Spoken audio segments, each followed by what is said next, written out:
The massive alien ship hung in space like a shining crystal, its sensors scanning the blue-green planet below. Inside, the Council's first observer, Mr. Smith, stood watching Earth through the main viewport. He had seen many worlds, but something about this one made him uneasy. Primitive defenses, no orbital stations, and only basic space travel capabilities, reported his assistant, Mr. Brown, reading from a glowing screen. They still use chemical rockets to reach their own moon. Smith nodded slowly, but the doubt remained. Humans had achieved faster than light travel just 10 years ago, yet they showed no signs of building the usual military installations that newly spacefaring races typically rush to construct.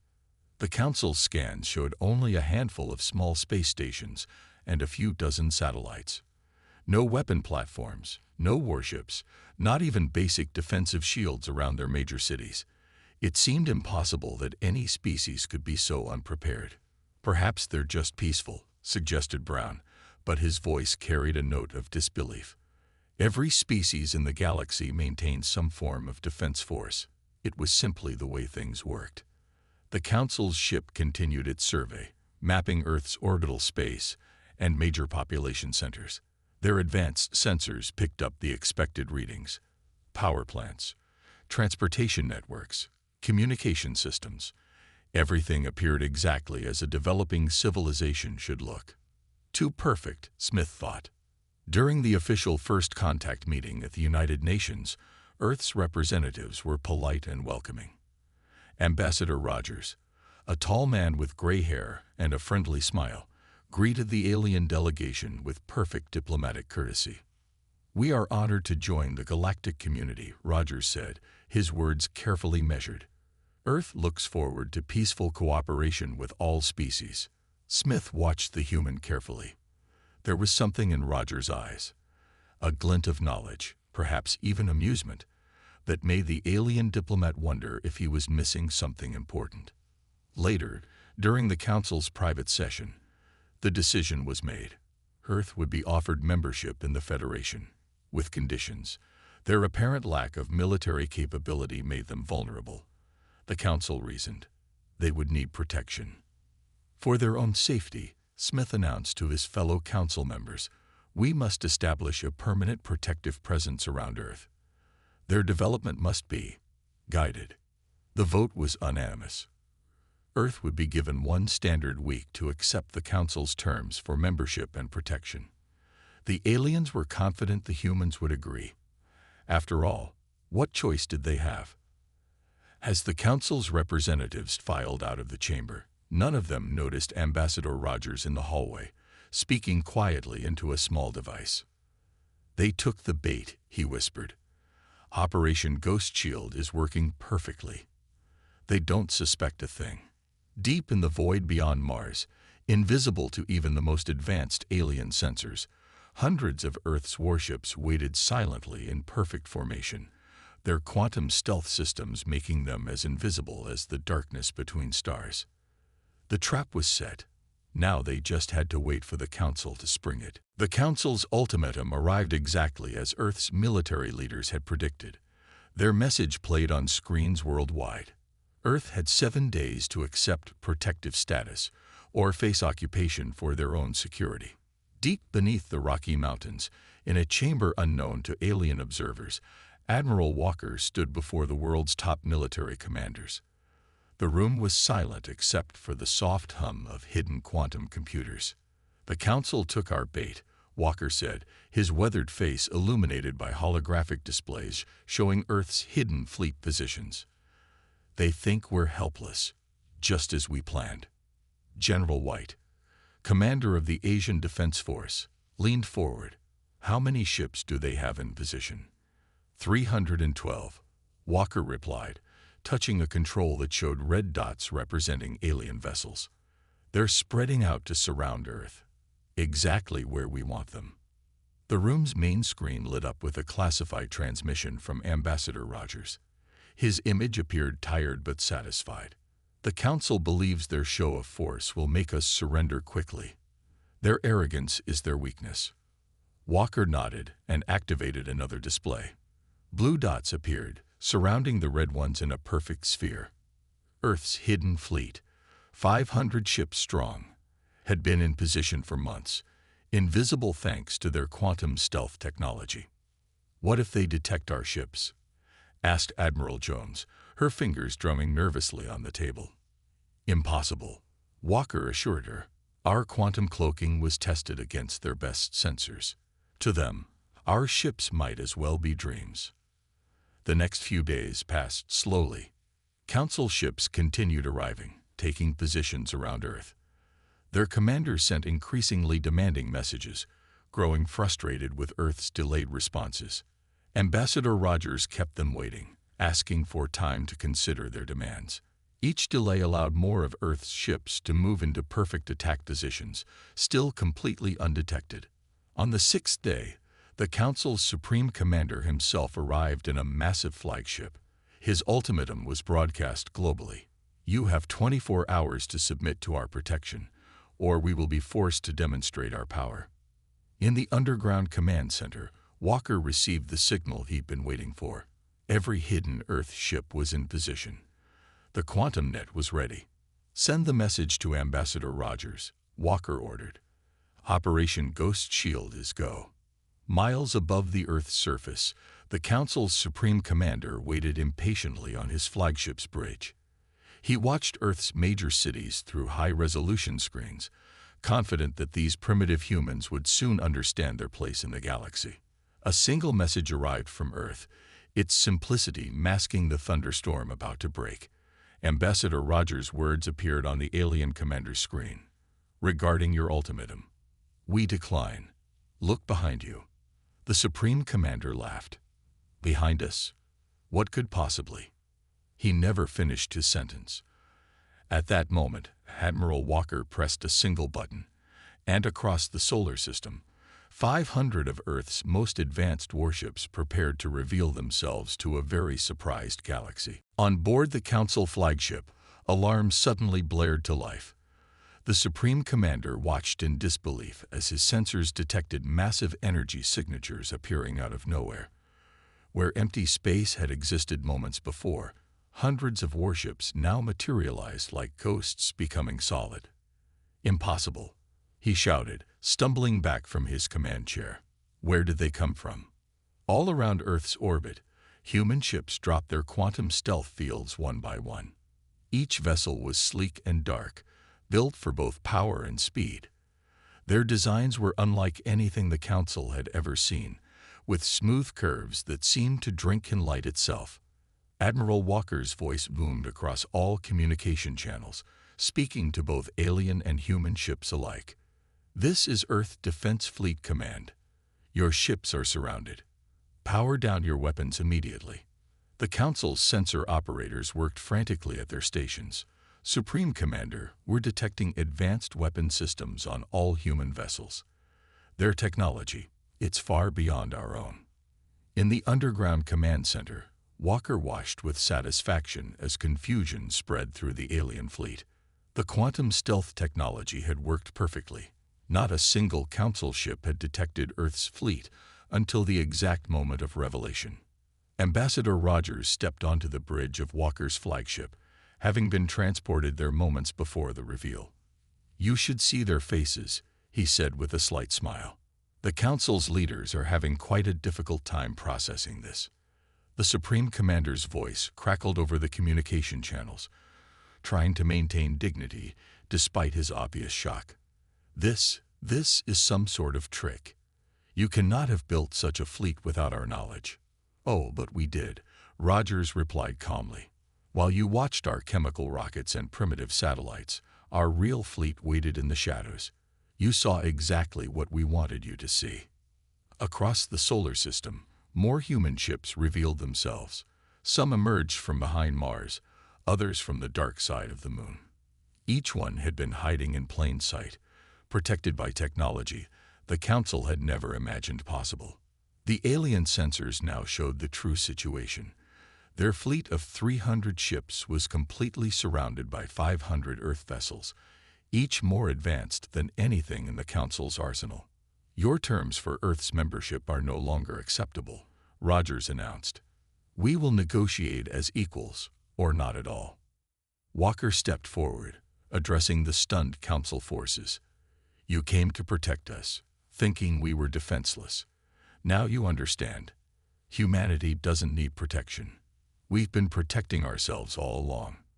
The Supreme Commander could only watch as his carefully planned show of force transformed into a demonstration of human superiority. His sensors showed human ships moving with impossible precision, their formations perfect, their technology clearly years ahead of the Council's best efforts. Earth had kept its greatest achievements hidden, waiting for the right moment to reveal its true strength. Now, as the Council fleet floated helplessly in space, surrounded by superior forces, one thing became crystal clear. They had severely underestimated humanity. The next few hours were chaos for the Council fleet. Emergency messages flooded between their ships as commanders tried to understand how they had been so thoroughly outmaneuvered. The Supreme Commander's flagship remained surrounded by 5 of Earth's largest warships, their dark hulls seeming to shift like liquid metal in the starlight.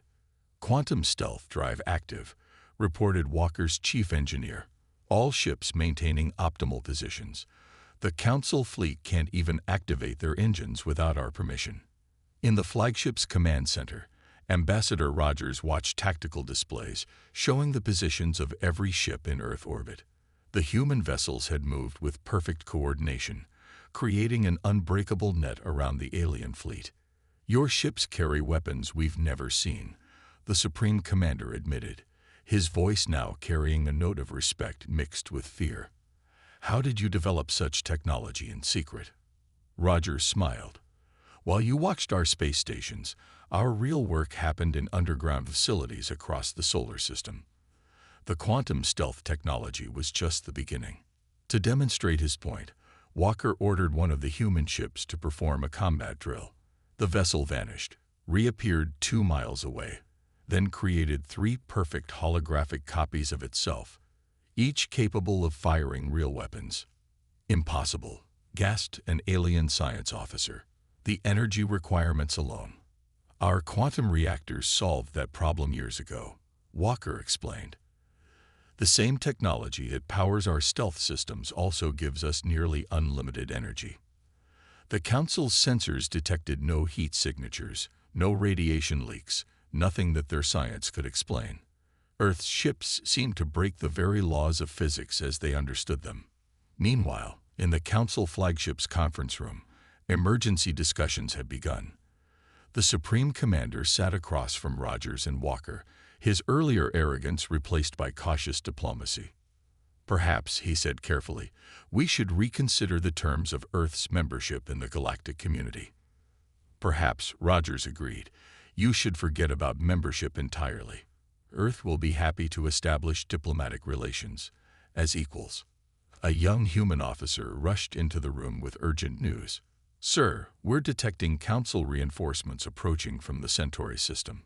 Walker didn't even look concerned. He pressed a button on his uniform, and suddenly 30 more Earth ships decloaked near Alpha Centauri, directly in the path of the approaching Council forces. Did you think we only defended Earth? He asked the shocked Supreme Commander. Our fleet protects human interests across multiple star systems. The Supreme Commander slumped in his chair, finally understanding the full scope of his miscalculation. Humanity hadn't just matched Council technology. They had surpassed it in ways he could barely comprehend. We accept your terms, he said quietly. The Council recognizes Earth as an independent power. We would be honored to establish diplomatic relations as equals. Rogers nodded, then turned to Walker with a slight smile. Send word to the rest of the fleet. Operation Ghost Shield is officially complete. Time to show the galaxy what humanity can really do. The Council's emergency session was unlike anything in its 1,000-year history. Representatives from 50 alien species gathered in their grand chamber, their voices raised in panic and argument. The massive holographic display at the center of the room showed Earth's fleet, still maintaining its perfect formation around their own ships. How could our intelligence fail so completely? Demanded the reptilian leader, his scales changing color with anger. We monitored Earth for years. The Supreme Commander stood before them, his earlier defeat evident in his posture. The recorded images of Earth's quantum stealth ships materializing around his fleet played behind him, causing murmurs of disbelief among the council members. Their deception was perfect, he admitted. They showed us outdated rockets while building advanced warships. They let us see primitive satellites while hiding quantum technology. Everything we thought we knew about humans was wrong. In a secure observation room above the chamber, Ambassador Rogers watched with Walker beside him. The council had insisted they attend this emergency session, though now they seemed more interested in blaming each other than talking to the humans. Look how they panic, Walker noted, watching the aliens argue. They still don't understand how we did it. A young alien scientist was presenting her analysis on the main screen. Their quantum stealth technology shouldn't be possible. The energy requirements alone would need a power source beyond anything we've developed. Rogers stepped forward, his voice cutting through the chaos. Perhaps you'd like a demonstration. At his signal, Walker activated a small device. Suddenly, the massive council chamber was surrounded by previously invisible human ships. They had been there the entire time, cloaked and waiting. The chamber erupted in chaos. Some representatives ran for the exits, while others stood in awe.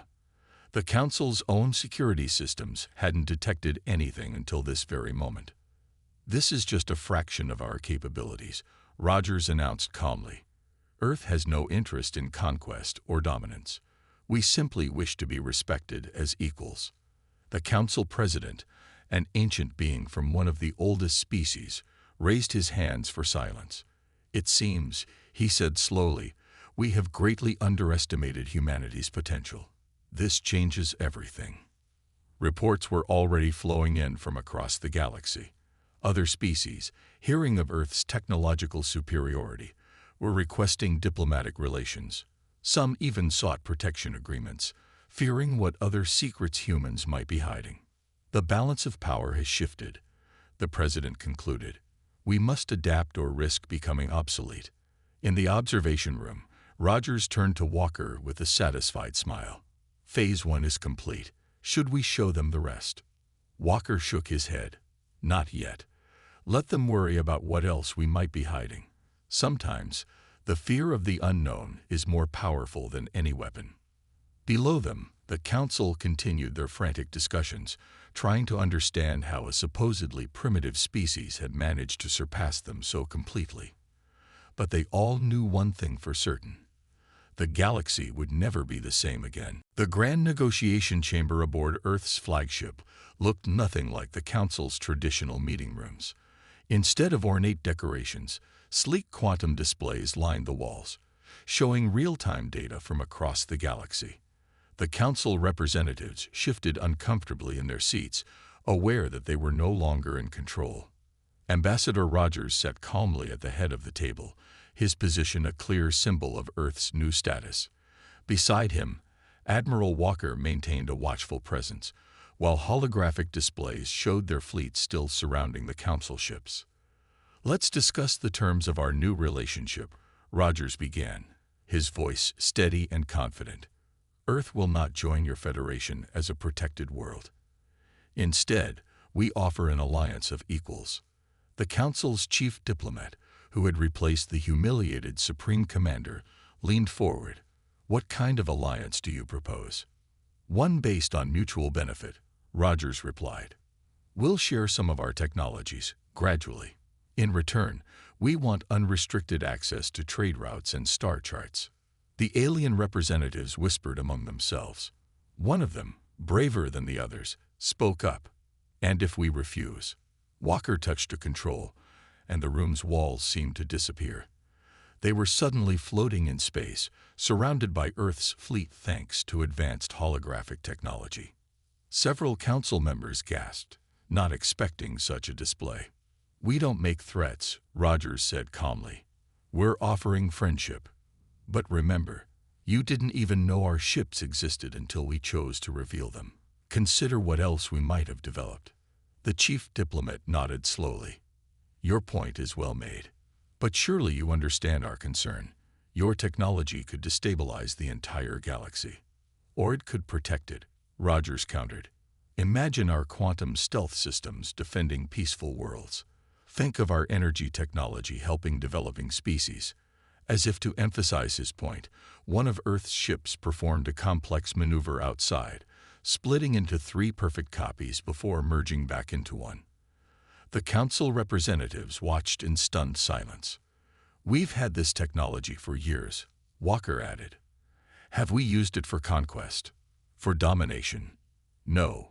We waited, watched, and revealed ourselves only when forced. The negotiations continued for hours. With each passing moment, the council representatives began to understand that humans weren't just technologically advanced, they were diplomatically sophisticated as well. Finally, the chief diplomat spoke for them all. We accept your terms. The council recognizes Earth as a full sovereign power and welcomes an alliance of equals.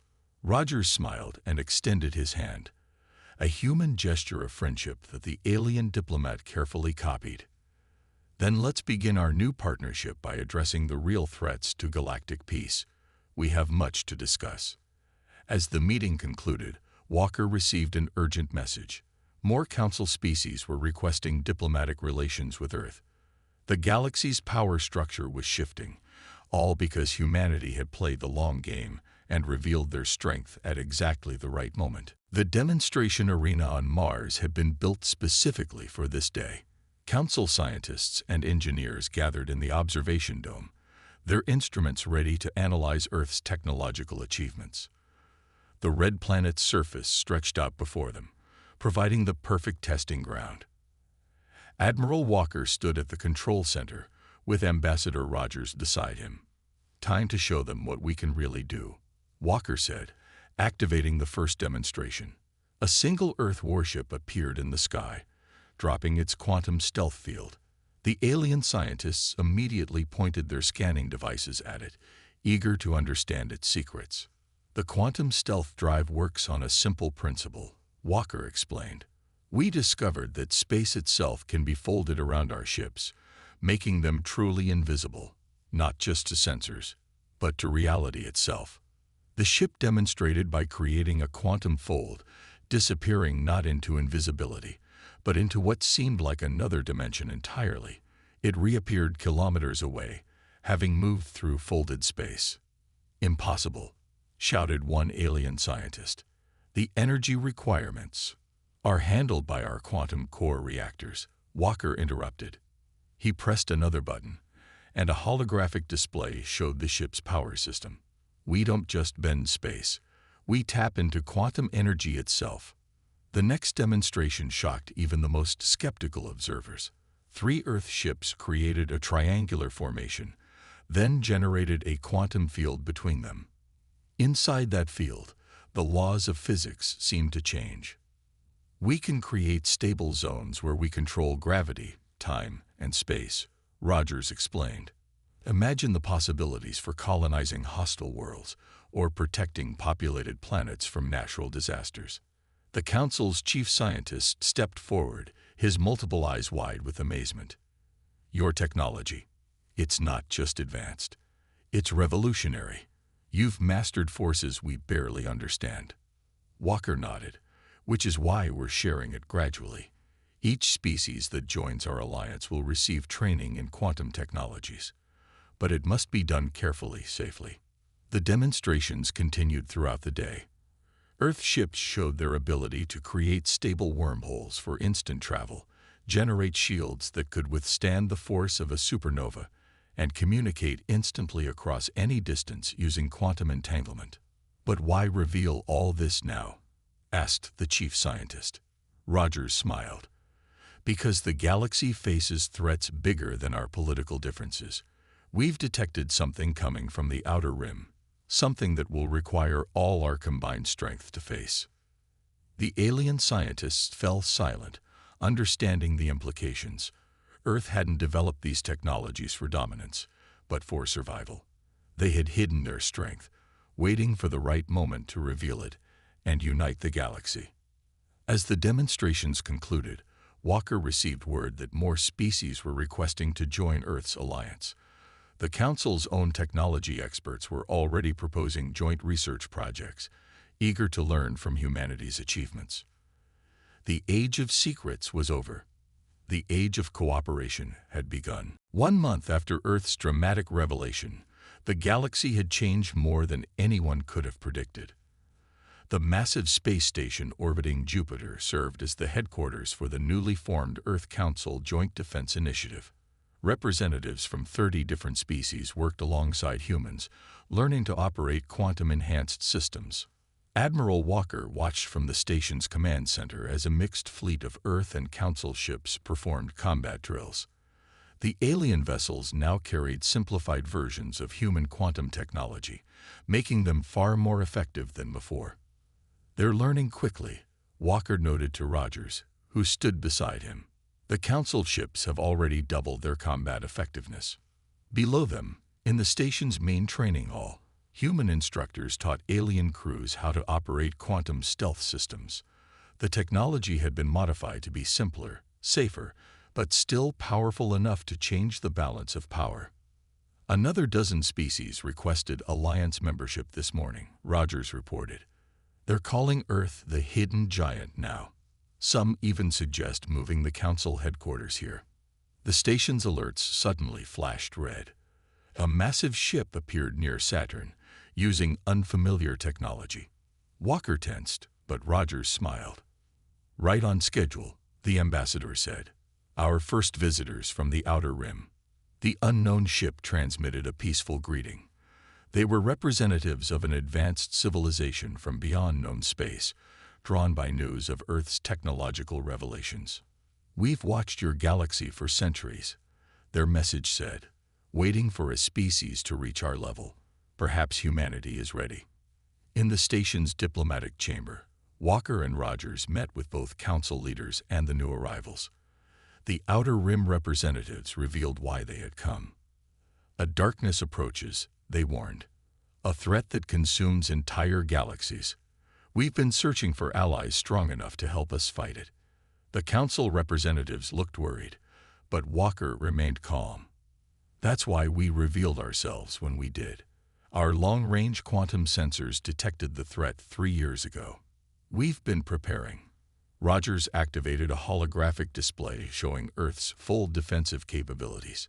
Not just the fleet they had revealed, but massive planetary defense systems, quantum shield networks spanning entire solar systems, and weapons platforms hidden in quantum space. "Humanity never built warships just to impress the Council," Rogers explained. "We built them because we knew they would be needed." The Outer Rim visitors looked relieved. "Then there is hope. With Earth's quantum technology and our own capabilities combined, we can defend not just our galaxy, but others," Walker finished. "That's why we're training our allies, sharing our technology. Unity is our strongest defense." The Council president stood. "Earth has proven itself not just powerful, but wise. We thought they needed our protection. Instead, they became our protectors." As the meeting concluded, Walker received word that the first Joint Earth Council Defense Fleet was ready for deployment. Humans and aliens working together, protecting the galaxy with technology that just a month ago had seemed impossible. The Council had wanted to guide humanity's development. Instead, humanity was now guiding the galaxy toward a stronger future. 6 months after Earth's revelation, the grand observation deck of the new Galactic Defense Headquarters on Earth's moon provided a stunning view of both Earth and the combined fleet exercises taking place nearby. Admiral Walker stood with Ambassador Rogers, watching ships from 50 different species training together. "Remember when they thought we were primitive?" Rogers asked, smiling as a group of Council ships perfectly executed a quantum stealth maneuver alongside Earth vessels. "Hard to believe it was only half a year ago," Walker replied. "Now look at them, mastering technology they once thought impossible." The space around Earth had transformed. Quantum defense platforms floated invisibly at strategic points, while ships from across the galaxy came and went through regulated quantum corridors. Earth had become the heart of galactic defense. A young officer rushed in with urgent news. "Sir, Our long-range quantum sensors have detected the first wave of the darkness, exactly where we predicted. Walker nodded calmly. They had prepared for this moment. On his command, quantum alert signals spread instantly across the galaxy. Within minutes, the combined defense fleet, now 10 times larger than Earth's original reveal, moved into position. In the Council's new chamber, built within the lunar facility, representatives from over 100 species gathered to watch the first test of their united strength. The Outer Rim allies stood with them, their own advanced ships joining the defensive line. All those years, Rogers addressed the chamber. While you thought Earth was weak, we were preparing for this moment. Not just for humanity, but for all sentient life. The massive view screen showed the approaching threat, a wave of darkness that consumed light itself. But as it neared the defensive line, something unprecedented happened. The combined fleet activated their quantum shields in perfect synchronization. Earth's technology, merged with Council engineering and Outer Rim wisdom, created a barrier never before seen in the galaxy's history. The darkness struck the shield and broke against it like water on rock. "Quantum field holding steady," reported the fleet commander. "All ships maintaining position. The defense is working." In the Council chamber, cheers erupted from representatives of every species. What Earth had hidden for years had become the galaxy's salvation. The very technology that had shocked the Council months ago was now protecting all of them. Walker turned to Rogers. "Should we show them the final project?" Rogers nodded, and Walker sent the signal. Beyond Jupiter, something massive dropped its quantum cloak, a space station larger than anything ever built, created through the combined efforts of Earth, Council, and Outer Rim technology. The Galactic Shield Generator, Walker announced to the amazed chamber, capable of protecting not just our solar system, but the entire galaxy. As the darkness retreated, unable to penetrate their defenses, the truth became clear to every species present. Earth's deception, their hidden strength, had never been about power or dominance. It had been about survival, not just for humanity, but for all life in the galaxy. The Council president stood, addressing Earth's representatives. "We once thought to protect you. Instead, you protected all of us. The galaxy will never forget this debt." Rogers smiled. "There is no debt between friends. We are all defenders now." And so, the species that had once been dismissed as primitive had become the cornerstone of galactic civilization, proving that sometimes the greatest strength lies in knowing when to reveal it.